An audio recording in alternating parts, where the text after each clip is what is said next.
Firman-Mu pelita bagi kakiku, terang bagi jalanku.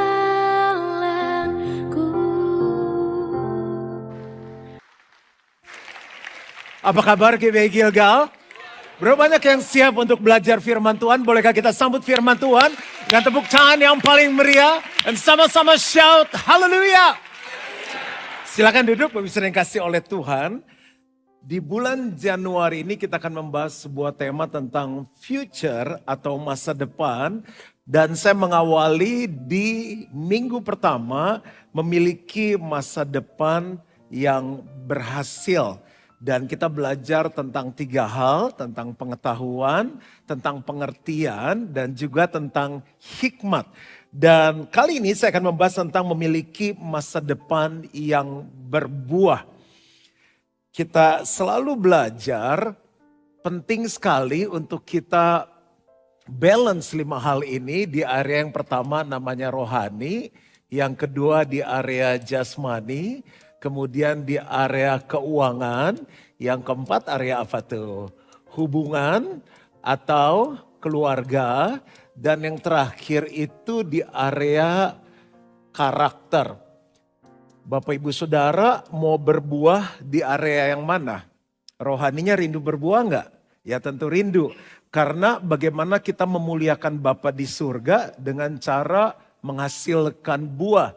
Kita mau berbuah di area rohani, di jasmani juga. Bukan hanya pengen punya anak, karena kalau udah punya anak 2, 3, 4 mau sanggupnya gedein berapa anak.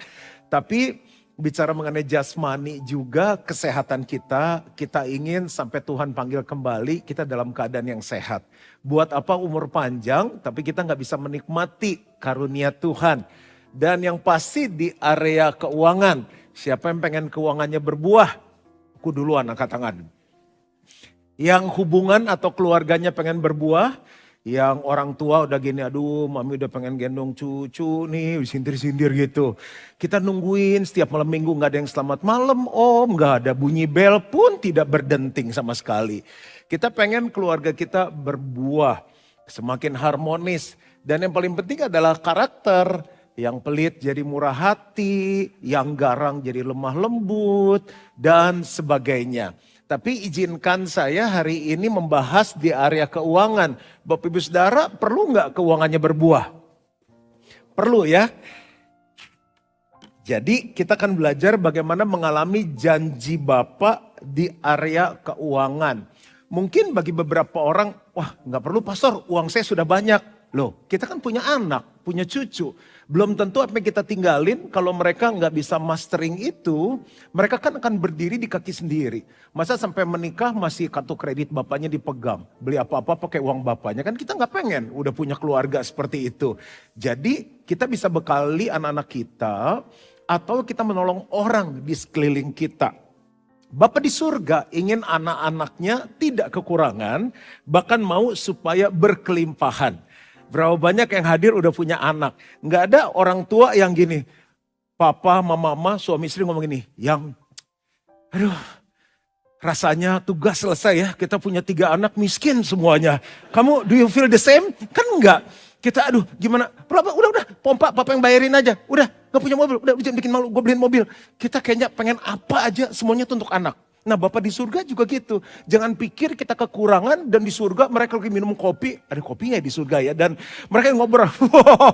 Senang ya lihat anak-anak kita tuh pada kekurangan. Bahkan kita orang tua pengen anaknya kelimpahan. Pemikiran terakhir sebelum kita masuk ke inti khotbah. Ada banyak orang yang alergi kalau di gereja bahas uang. Sedangkan kita perlu uang. Salah satu ajaran yang terbaik selama saya hidup adalah dari yang ciptakan langit dan bumi. Ajaran yang ada di Alkitab tentang uang. Nah kalau gereja nggak berani ngajarin tentang uang, siapa lagi yang mau ngajarin? Jadi hari ini kita mau belajar bagaimana attitude kita dalam keuangan. Karena di gereja kita itu kedatangan generasi-generasi baru yang sebelumnya belum mengenal Tuhan. Ada orang-orang yang belum kenal Tuhan datang ke gereja. Di Gilgal paling jarang bahas keuangan, bisa 2 tahun sekali, setahun sekali, lebih banyak di kelas pemuritan. Mengapa? Karena ada banyak orang-orang yang pernah kepahitan di gereja tentang keuangan. Kami fokusnya lebih membawa orang mengasihi Tuhan. Karena kalau dia mengasihi Tuhan, dia akan baca surat cintanya Tuhan. Waktu dia baca surat cintanya Tuhan, dia akan ngerti tentang keuangan. Tapi seringkali seorang bapak perlu mengajarkan secara sederhana. Ada banyak hal yang kami terus perbaiki. Misalnya dulu kita pakai kantong kolekte diedarin. Karena nggak semua orang sedang punya kemampuan keuangan untuk memberi. Sekarang enggak, kita rubah. Jadi yang mau memberi dulu masih ada kotak persembahan. Tapi yang ngitungnya udah gak kuat kan, volunteer kan. Belum lagi yang udah diremes-remes duitnya mesti disetrika dulu sebelum ke bank. Karena kan kalau orang bantang dari pasar ikan, Pak, enggak, ini dari rumah Tuhan kebetulan persembahannya gak enak. Jadi sekarang udah zaman digital semuanya transfer. Dan kita ngajarin kalau memberi itu bukan kewajiban agama, bukan karena nggak enak, terpaksa. Ini adalah tanda cinta kita sama Tuhan. Karena kita sayang Tuhan, kita memberi. Ini adalah tanda syukurku. Aku bisa hidup sekarang, melewati banyak masalah, masih tetap kuat. Tinggal di Jakarta yang oke, di Indonesia yang oke. Sebentar lagi pemilu akan berjalan dengan baik. Sudah ada presiden yang Tuhan tentukan untuk Indonesia. Kita mau puasa sama-sama, kok gak amin sih? Kayaknya gak percaya. Oh, bukannya kita yang milih, betul kita milih. Tapi doa kita itu membuat supaya semuanya aman. Sudah ada yang Tuhan tentukan untuk jadi pemimpin di bangsa ini. Kalau kita bisa masih, semua nafsu makan masih bagus. Bagus, ini pastor gak lihat apa. Itu Tuhan. Ini tanda syukurku kepada Tuhan dan ini tanda hormatku kepada Tuhan. Kalau saya sih enggak ya, saya enggak ke gereja lah, saya beri langsung sama Tuhan. Nah saya juga bingung caranya bagaimana dia beri langsung sama Tuhan. Karena Tuhan selalu pakai sarana. Makanya di dalam dunia ada pemerintahan. Kalau kita ditaruh di Indonesia, kita mengembalikan pajak. Sehingga kita bisa punya jalan raya, semuanya bagus, kita nikmati tinggal di kota dan bangsa kita. Ada keluarga untuk menumbuhkan seorang anak jadi anak yang jadi. SD, SMP, SMA kan ada orang tua yang membiayai. Selalu Tuhan kerja pakai saluran. Demikian juga di gereja. Untuk kita bisa belajar dekat sama Tuhan bertumbuh, ada sebuah gereja lokal. Dan cara Tuhan memberkati pun bagi orang-orang yang bilang, oh saya sih gak ngasih ke gereja, saya langsung sama Tuhan. Loh Tuhan emang ngasih langsung makan sama kita langsung. Yang makan telur tiap hari siapa? Ah kasihan. Nggak bagus loh putih telur. Nggak pernah makan telur. Oke nanti khotbah yang lain tentang telur. Kan Tuhan gak gini kan, ini pada perlu telur nih. Oke kamu putih telur 5 ya? 5. Kan gak gitu. Dia pakai sarana, kita dikasih kepintaran, akal budi, kita bekerja, kita punya penghasilan, kita bisa beli telur. Itu cara kerjanya Tuhan. Nah kita mulai dengan ayat 2 Korintus 9 ayat 10, izinkan saya pakai sarung tangan. Nggak ada tindakan bedah hari ini, aku cuti, aku khotbah seharian. Tapi ada sesuatu yang saya mau lakukan. Ia itu siapa? Loh, I-nya gede loh. Ianya siapa? Nah gitu, ia yang menyediakan benih bagi penabur. Jadi selama kita mau memberi, kita mau menabur, selalu ada benih.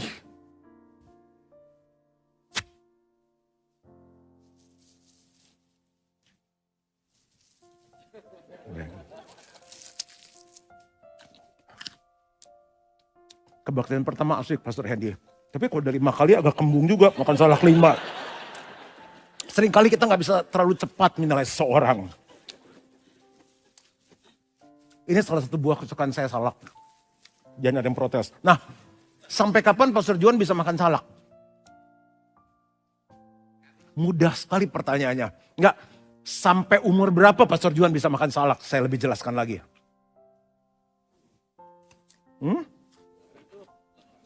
Selama-lamanya. Selama ada seorang penabur, yang kalau makan salak, nggak ditelan sama bijinya. Dia harus apa? Ini saya ibaratkan tanah boleh ya, jangan tersinggung ya. Saya tabur. Selama ada seorang penabur, saya bisa makan salak terus. Siapa yang pengen sampai mati, sampai meninggal, tetap bisa makan dan hidup. Prinsipnya menabur. Cepat banget. Tadi yang pagi lama saya habisin sampai 1 salak nunggu jawabannya. Semakin cepat saya nggak harus habisin. Yang menyediakan benih bagi penabur. Penaburnya siapa? Agak ragu jawabannya. Kita lah. Coba bilang sama-sama, saya penabur. Bapak Ibu seorang penuai atau penabur? Penabur dan penuai. Langsung jadi rendah hatinya bablas penabur. Nggak mungkin nggak menuai. Oke, penabur ya. Lanjut. Dan roti untuk dimakan. Ladies and gentlemen, ini roti. Iya, sabar, udah emosi makan. Oke.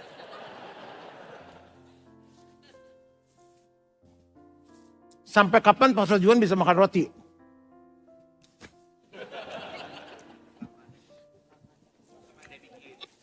Oke.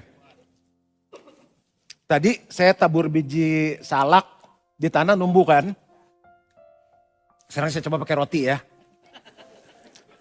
Semua berdoa dong, jangan ketawa nih serius loh, kuat banget. Semua doa, Tuhan biar rotinya tumbuh. Saya tabur ya. Tumbuh gak? Enggak. Hilang, ntar kan habis kebaktian. Siapa namanya gitu, oh lumayan katanya. Roti ini yang tadi saya makan ini akan ada di mana?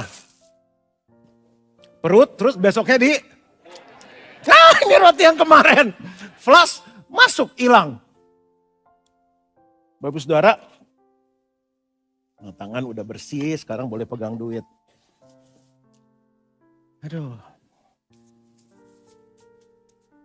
Sabar ya.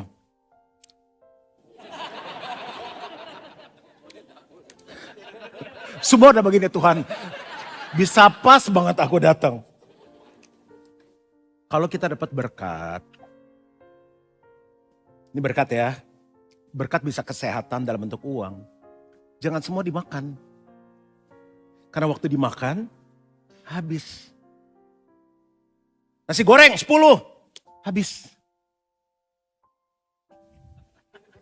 Masih ada 3 kali kebaktian. Oke.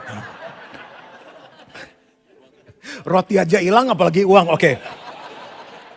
Berarti uang ini biar terus ada, masa depan kita berubah harus diapain? Ditabur. Saya bukannya gak mau nabur, pastor gak ada uang. Iya, yang menyediakan benih untuk ditabur. Niatnya dulu. Amin lah, bagus banget poin ini. Udah nyiapin roti dari pagi.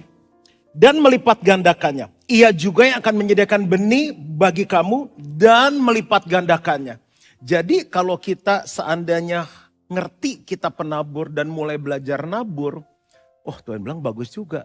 Dia kasih lagi katanya. Dan dia lipat gandakan. Jangan main dari 3 salak jadi 3 pohon salak. Kita lagi ngadu kebaktian mana paling jujur. Tadi saya buang 3 ya. 3 pohon salak, 3 kebun salak. Itu luar biasa. Cuma dari benih yang dilipat gandakan Tuhan. Dan menumbuhkan buah-buah kebenaran. Ayat 11 baca sama-sama 2-3. Kamu akan diperkaya dengan segala macam kemurahan hati yang membangkitkan syukur kepada Allah oleh karena kami. Ada banyak orang gak bisa bersyukur di area keuangan bukan karena dia miskin. Seringkali orang itu kaya tapi dikuasai roh kemiskinan. Karena dia hanya suka menuai dan gak pernah menabur. Khusus bagi penabur janji Tuhan benihnya dilipat gandakan. Dan juga dia akan diperkaya dengan berbagai macam kemurahan. Untuk murah hati nggak bisa doa puasa dan ditengking. Roh pelit keluar dalam nama Yesus. Dia harus belajar jadi penabur dan akan membangkitkan syukur. Orang yang suka bersyukur kemungkinan besar dia seorang penabur. Nah sekarang kan gimana nih caranya? Setiap kali kita ke gereja kita membawa persembahan. Ini bisa diaplikasikan dalam kita menabur ke orang lain. Yang pertama, prinsip menabur itu harus ada kerelaan atau willingness. Saya memberikan persembahan dengan rela. Jadi tidak terpaksa. Pastor, saya mau bukan gak rela, lupa tiap kali ke gereja. Soalnya gak pakai kantong kolektor.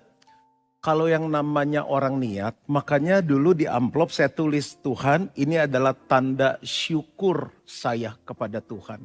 Kalau kita bisa hadir hari ini karena sepanjang minggu Tuhan ada bersama dengan kita. Oh tapi kan aku pinter, otak nyiptain siapa? Rumah makan Padang? Kan bukan, itu gulai otak. Tapi semua karena Tuhan. Kalau kita tarik semua karena Tuhan, Tuhan aku bersyukur. Walaupun orang bilang akan sulit, tapi aku bersyukur karena minggu depan aku akan lewati bersama dengan Tuhan. Yang kedua, tanda cinta. Ingat waktu jatuh cinta sama pacar kita, berani lupa ulang tahunnya? Happy birthday to you, happy birthday. Walaupun kan kalau dia minta kado kan kelihatan cewek matre kan. Tapi di hati dia nih, mana kadonya, mana. Terus udah sampai 12 kali doang happy birthday. Mana bunganya, mana. Gak mungkin, orang cinta gak mungkin lupa. Kasihan gak pernah jatuh cinta. Ke calon mertua kita bawain apa? Om, martabak telur om, spesial telur relapan. Dia bilang dia kayak pengen gue cepat mati, kayak udah kolesterol tinggi. Dia kasih, wah kita gak pernah lupa, itu tanda cinta. Wah gunung pun akan kudaki, lautan pun akan ku seberangi. Tai kucing rasa, itu orang jatuh cinta. Lalu tanda hormat kita sama Tuhan. Lah kalau kita datang kan kita menghormati Tuhan. Gak mungkin kita lupa bawa persembahan. Dan itu saya ajarkan kepada anak saya yang cuma satu. Generasi kita bisa bagus. Tapi kalau kita nggak ulang ini, generasi di bawah nggak dengar. Saya memberikan persembahan dengan rela. Nah, saya senang memberi. Jadi kalau ke tempat restoran, servisnya bagus, saya kasih tip. Bisa suami istri ribut gara-gara tip. Yang kasih yang, udahlah udah ada servisnya di situ. Berapa sih servisnya? Kalau dia punya uang, dia nggak kerja di restoran, dia beli tuh restoran. Saya kan khotbah suka dijemput. Oh tempat parkirnya sulit, pastor mau dijemput. Oh saya bilang terima kasih. Turun ke Surabaya dijemput. Saya selalu udah siapkan amplop. Saya siapin uang. Pak terima kasih ya sudah antar jemput saya. Mukanya beda. Bengongnya beda. Nggak usah pak. Nggak apa-apa. Bener pak? Bener. Udah ketiga biasa nyerah. Di hotel. Saya nggak pernah lupa kasih tip. Jadi saya bilang thank you housekeeper. Kan housekeeping tugasnya. Orangnya housekeeper. Saya kasih tanda hati. Bukan karena entar malamnya terus ada handuk-handukan dari bebek-bebekan dari handuk yang begini. Terus ada coklat di atas kepala. Terus akuanya dari 2 jadi 4. Bukan gitu. Saya bilang itu ganti spray. Coba aja pinggang. Semakin bagus hotel kan semakin berat tuh kasur. Gak gampang loh. Udah ranjangnya berantak. Hotel udah bayar mahal masa bersihin sendiri. Tiba-tiba waktu saya lagi ngasih-ngasih gue gitu. Tuhan bilang seringkali orang memperlakukan aku seperti ngasih tip. Maksud Tuhan apa? Tip itu kalau dia baik kita kasih. Kalau dia gak baik kita gak kasih. Untuk yang kelihatan aja orang suka pelit ngasih tip. Apalagi untuk Tuhan yang gak kelihatan. Keluar satu kata dalam memberi. Ini di hidup aku. Do not tip God. Pernah ada yang ngasih tip gini. Misalnya bukan kita pintu. Selamat pagi Pak, selamat datang di hotel. Pak ini 2 miliar. Semoga cukup. Mana ada tip 2 miliar. Biasa tip berapa coba? Pertanyaan sederhana. Tip itu biasa berapa jumlahnya? Saya mulai 10.000. 20.000, Bapak lebih kaya dari saya. 70.000 yang di sebelah kanan. Paling mentok berapa Pak? Jangan kalah kaya sama yang ini, berapa? 100.000, Ibu silakan. Ibu udah angkat 2 tangan Bu, berapa Bu?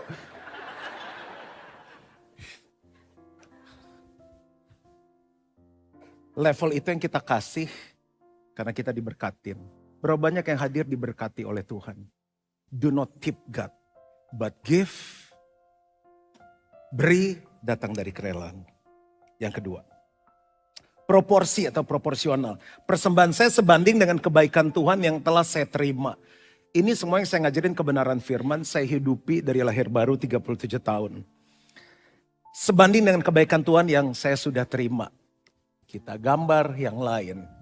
Dalam hidup kan ada penerimaan dong, income, ya kan. Kalau pengeluaran namanya apa? Out atau expenses. Terus ada lagi namanya give atau seed, benih, pakai SD, seeds. Misalnya kita mulai dengan income kita 10. Bapak Ibu pengen income-nya naik gak? Siapa yang selama ini income-nya naik? Udah aku nggak lihat deh. Siapa yang selama ini income-nya naik? Tapi pengen naik nggak? Dari 10 pengen berapa? 40. Terus? 200. 50 ribu. Oke, low profile. Terus? Nggak ada yang mau naik nih, 1 juta, 1 miliar. Kalau bisa setinggi mungkin kan? Kita pengen ini naik. Pengeluaran. Dulu waktu penerimanya 10, pengeluarannya berapa? 11. Wah hebat sekali Bapak. Terus saya pengen kenalan. Oke 11. Wah. Udah nanya, jawab, terus dibully. Oke. Pas 40 pengeluaran berapa?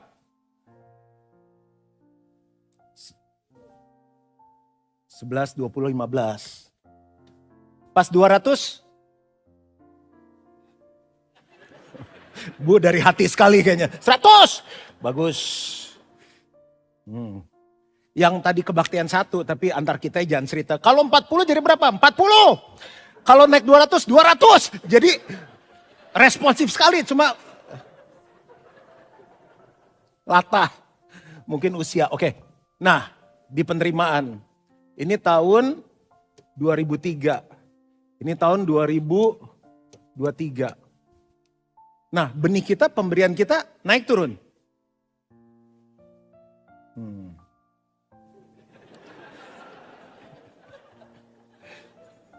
Nah, itu jawab sendirilah. Oke, pintar soalnya kebaktian ini. Jadi nggak usah terlalu dijelasin, udah bisa nangkep. Penerimaan naik, pengeluaran naik, pemberian kita kepada Tuhan yang kasih penerimaan, itu perlu kita pikirkan. Saya sama istri kan digaji sama gereja. Tapi mulai dari minim, mulai dari gaji gak naik, saya selalu bilang ini, setiap tahun, seperti Januari saya bilang, kita mau naikkan pemberian kita kepada Tuhan. Itu belum termasuk benih kepada orang lain. Karena aku gak bisa balas kebaikan Tuhan yang begitu luar biasa dalam hidupku. Kita pikirkan, kita doakan dengan baik. Yang ketiga, makna atau signifikan. Saya memberikan jumlah yang berarti dan menyentuh hati saya. Contohnya gini untuk lebih ngerti. Mengapa ada orang yang berani bayar untuk sebuah produk yang bagus dan mahal, sebuah servis yang bagus dan mahal, karena itu berarti bagi dia dan menyentuh. Teman-temannya bilang gini, lu gila sis, beli barang segitu apa kagak sayang? Enggak, orang gue suka. Oke, barang itu waktu kita susah nolong kita enggak? Waktu kita sakit. Apakah barang itu menebus kita dari dosa-dosa kita? Enggak. Tapi Tuhan yang pelihara kita setiap hari. Pengertian ini Tuhan kasih dalam hidup saya, itu merubah cara saya berpikir dalam setiap kali saya membawa korban kepada Tuhan. Saya suka barang bagus, saya suka makan enak, saya suka servis bagus, tapi gak bisa mengalahkan kebaikan Tuhan untuk semua yang saya punya, yang saya gak bawa ke lubang kubur. Analogi itu, ukuran itu yang saya bawa setiap kali saya mau ngasih untuk Tuhan. Lukas 2, 1 ayat 1-4. Ketika Yesus mengangkat mukanya, ia melihat orang-orang kaya memasukkan persembahan mereka ke dalam peti persembahan. Sekarang kalau kita transfer kelihatan nggak? Kelihatan, beda zaman. Ia melihat juga seorang janda miskin memasukkan 2 peser ke dalam peti itu. 2 peser itu apa sih? Itu upah gaji sehari saat itu. Lalu ia berkata, aku berkata kepadamu, sesungguhnya janda miskin ini memberi lebih banyak daripada semua orang itu. Itu bicara mengenai proporsion, pembagian atau analogi perbandingan. Sebab mereka semua memberi persembahannya dari kelimpahannya. Kalau katakan upah sehari 200.000, bagi janda yang miskin gak punya apa-apa ngasih 200.000 itu hidupnya. Itu hatinya, di mana hartamu di situ hatimu berada. Tapi bagi orang yang punya 200 miliar ngasih 200.000, ya udah kasih deh. Sudah tidak didoakan, sudah tidak ditimbang, tidak dipersiapkan dengan baik. Sebab mereka semua memberi persembahannya dari kelimpahannya, tetapi janda ini memberi dari kekurangannya, bahkan ia memberi seluruh nafkahnya. Sebuah pertanyaan evaluasi di awal tahun, apakah setiap kali kita memberi kepada Tuhan, itu berarti dan itu menyentuh kita sebelum itu menyentuh kehidupan Tuhan, hatinya Tuhan. Yang keempat, iman atau faith. Saya memberi dengan iman bahwa saya pasti menuai berlipat kali ganda. Wah ini namanya pancingan dong pastor. Enggak, itu tertulis kok. Siapa yang menabur, dia akan menuai. Siapa menabur dikit, dia akan menuai dikit. Siapa menabur banyak, dia menuai banyak. Nggak bisa diapa-apain. Bapak ibu saudara ke bank pun naruh uang, naruhnya dikit, bunganya dikit. Naruhnya banyak, bunganya banyak. Berarti kita hitung-hitungan sama Tuhan? Enggak. Kita memberi karena kita percaya persembahan kita. Kita beriman bahwa ini menyenangkan Tuhan. Itu dapat hasil, itu cuma dampak dari iman saya kepada Tuhan. Ini beda konteksnya. Jadi mesti memberi dengan iman. Artinya gini, setiap kali kita klik send, transfer. Tuhan, aku berdoa biar ini menyenangkan hati Tuhan. Ini tanda cintaku, tanda syukurku, tanda hormatku kepadamu. Itu faith. Ada orang gitu udah gini. Pas sampai di mobil udah mau makan. Pak udah persembahan belum? Makan lupa, lu transfer. Itu beda sama orang memberi dengan iman. Kita berani investasi di tempat tertentu karena kita percaya. Buka restoran, ikut. Atau beli reksadana, atau kita dimanapun. Oh bunganya gede, oke kita ikut. Kita bisa percaya, punya iman kepada badan tersebut. Tapi seringkali kita lupa saat kita memberi, kita sedang percaya kepada Tuhan yang punya langit, bumi, beserta segala isinya. Dia bukan hanya bisa kasih balik bunga 8%, dia yang kasih hidup kita. Alkitab bilang, dia yang menyediakan benih berlipat kali ganda, dia akan memenuhi hidupmu dengan segala macam kemurahan. Yang terakhir dia bilang apa? Hatimu akan melimpah dengan ucapan syukur. 2024 dan seterusnya mau punya masa depan yang berbuah, memberi dengan iman bahwa pemberian kita menyenangkan Tuhan. Kejadian 8 ayat 22 kita baca sama-sama 2-3. Selama bumi masih ada, takkan berhenti-henti, mesti menabur dan menuai. Dingin dan panas, kemarau dan hujan, siang dan malam. Siapa yang percaya nanti pasti ada malam. Kalau malam pasti gelap. Siapa yang matiin lampu ya nanti malam? Udah gak usah dipikirin, udah tertulis kok. Itu namanya iman. Besok pasti terang, siapa nyalain lampu? Enggak ada. Memang sudah seperti itu, Tuhan yang berkuasa. Kalau kita yakin nanti malam, besok siang, besoknya lagi, habis siang, malam, kita percaya apa yang kita tabur, pasti kita tuai. Yang kelima, memberilah dengan purpose, dengan tujuan. Orang yang pergi jalan-jalan, bisa kemanapun tanpa purpose, pasti bosan. Menikah tanpa purpose pasti kacau. Memberi tanpa tujuan di satu titik udah gak ada motivasi yang benar. Udah gak nikmati lagi kebahagiaan memberi harus dengan tujuan. Ini yang saya pelajarin dari firman. Saya praktekkan 37 tahun. Saya waktu memberi saya bilang ini Tuhan. Waktu saya menuai. Tujuan pertama menyenangkan Tuhan tadi. Saya akan mengembalikan perpuluhan kepada Tuhan dan saya gak pernah absen. Selama 37 tahun. Yang kedua, saya akan memberikan persembahan, itu dari 90% ya. Saya akan memakai untuk kebutuhan diri sendiri, itu gak boleh bohong. Pastilah, gak mungkin. Saya akan memberkati orang lain, itu udah janji saya. Saya diberkati untuk membangun kerajaan Allah, saya diberkati untuk memberkati banyak orang. Yang berikutnya, saya janji saya akan membagikan kesaksian. Pertanyaan saya kepada Bapak Ibu. Bapak Ibu memberikan untuk menyenangkan Tuhan kan? Bukan rutinitas agama setiap hari Minggu sebagai orang Kristen. Kalau kita menuai apa yang kita tabur selama ini, apa tujuanmu? Tanpa tujuan, hidup akan membosankan dan gak ada arti. Yang keenam, tanah subur, good ground. Sebelum Bapak Ibu Saudara menabur, yakinkan bahwa Gilgal adalah tanah yang subur. Saya percaya gereja lokal tempat saya memberi adalah tanah yang subur. Yang ngikutin dari 95 bisa mengerti ini. Tapi saya percaya Roh Kudus taruh di hati.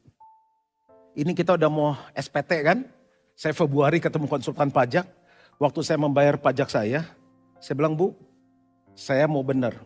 Dari awal saya minta dia jadi konsultan. Bu, pokoknya saya mau benar, saya hamba Tuhan. Walaupun saya harusnya gak bayar pajak, tapi saya mau bayar pajak.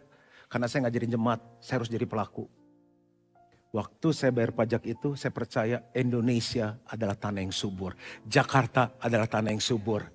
Lihat bertahun-tahun sebelum ini Indonesia dipuji-puji terkenal loh. Walaupun ada yang ngaku rendangnya bukan punya kita, batiknya. Tapi Indonesia dipuji-puji oleh dunia. Ini orang Indonesia bukan sih, tapi Indonesia dipuji-puji oleh dunia. Lebih bangga waktu nonton Coldplay, kayaknya tepuk tangannya. Indonesia dipuja-puja oleh dunia ini. Indonesia luar biasa. Indonesia, tanah, air, peta, pusaka abadi. Oke, masih Indonesia cukup. Yang ketujuh, ketaatan atau obedience. Saya memberi dalam ketaatan sesuai jumlah yang Tuhan perintahkan kepada saya. Waktu kita minta project, Tuhan biar goal, Tuhan minta kerjaan, kita doa sama Tuhan. Ini 5 yang ngejar saya, ini proyek yang mana yang dari Tuhan. Waktu minta, terima, kita doa. Tapi waktu kita sudah menuai, kita nggak doa. Uang ini mau diapain ya Tuhan ya? Itu yang miss dari pemberian kita kepada Tuhan. Waktu saya mau naikkan persembahan saya di awal tahun ini, every year sejak kita married, saya bilang, Lus, kita mau naikkan berapa pemberian kita sama Tuhan. Benih gereja udah berapa kali saya tabur, setiap kali sebelum saya ngajar, saya dulu memberi. Tuhan, berapa yang saya mau tabur? Semakin kita dipercaya, semakin banyak surat masuk. Gereja ini kurang, ini orang sakit, ini begini. Saya bilang, Tuhan, ini Tuhan kirim, ini kesempatan untuk saya diberkati. Saya mau nabur berapa ke orang itu. Ketaatan itu penting. Nah, belasan tahun yang lalu, Tuhan itu ngasih di hati kami, saya sharing sama pemimpin yang namanya generous seed. Kita lakukan di awal Januari dan sudah 3 tahun semenjak pandemi kita vakum. Saya bilang jangan, kondisi lagi begini, kita jangan bahas ini. Karena banyak yang nanya, Pastor kok tahun ini gak ada? Nah kita mau lagi 2024. Jadi apa sih tujuannya generous seed? Yang pertama kita belajar murah hati, belajar. Dengan memberi benih yang extraordinary. Extraordinary itu biasa kita beli ordinary, misalnya X. Kali ini Bapak Ibu Saudara mau beri berapa X, misal 7X, itu Bapak Ibu dengan Tuhan. Unusual, sacrificial. Yang kedua, untuk kita mengalami janji Tuhan dalam keuangan, tujuannya generous seed. Yang ketiga, melepaskan kita dari pelit dan tamak. Karena bagi orang yang hidup di dunia ini termasuk saya nggak bisa lepas dari pelit dan tamak. Jujurnya ya, semakin kita tambah banyak terima dari Tuhan, kalau bisa persembahannya lurus aja gini. Oh saya enggak, Pastor, saya naik turun. Kalau saya lagi senang sama Tuhan, saya naik. Agak kesel dikit, saya turun. Nggak bisa. Tuhan selalu baik, Tuhan selalu setia sama kita. Tapi dengan generous seed yang Tuhan ajarkan, misalnya ini perjalanan saya begini, ini Januari, saya generous seed. Itu menolong saya untuk bisa up ke sini. Jadi dalam hidup tuh ada spiritual disiplin yang harus kita lakukan berkala dengan sengaja. Contoh, puasa. Kapan terakhir puasa? Coba mikir. Waktu kita susah tahun berapa ya yang ya? 84 Pastor. Wah itu mau gak mau puasa orang gak bisa makan. Oh itu sudah selayaknya dan sewajarnya. Tapi waktu keadaan lagi baik kita puasa, itu ibadah. Kalau nggak dimulai di mimbar diajarin, nggak puasa-puasa kita. Saya rutin. Saya bilang nggak makan nggak, saya puasa. Ada apa? Nggak ada apa-apa, pengen puasa aja. Karena itu ibadahku kepada Tuhan. Matius 5 berdoa, puasa, memberi, itu ibadah semuanya. Nanti minggu depan kita mau puasa sama-sama untuk pemilu. Mau ikut? Bangsa kita loh tadi. Kita puasa sama-sama, harus. Yang ketiga, melepaskan kita dari pelit dan tamak. Yang ini gak bisa diusir. Dalam nama Yesus, roh pelit keluar, gak bisa. Puasa Pastor gak bisa, tetap pelit dia. Hendaklah kamu murah hati, seperti Bapamu yang di surga dalam murah hati. Gimana cara lepas dari pelit? Memberi. This generous seed, the extraordinary, the unusual, the sacrificial seed akan menolong kita melepaskan diri kita. Pastor juga, saya juga. Hari ini saya memberi generous seed. Karena aku mau jadi orang yang murah hati sama seperti Bapakku. Amsal 11 ayat 24-25. Ada orang yang menghemat secara luar biasa, tapi terus berkekurangan.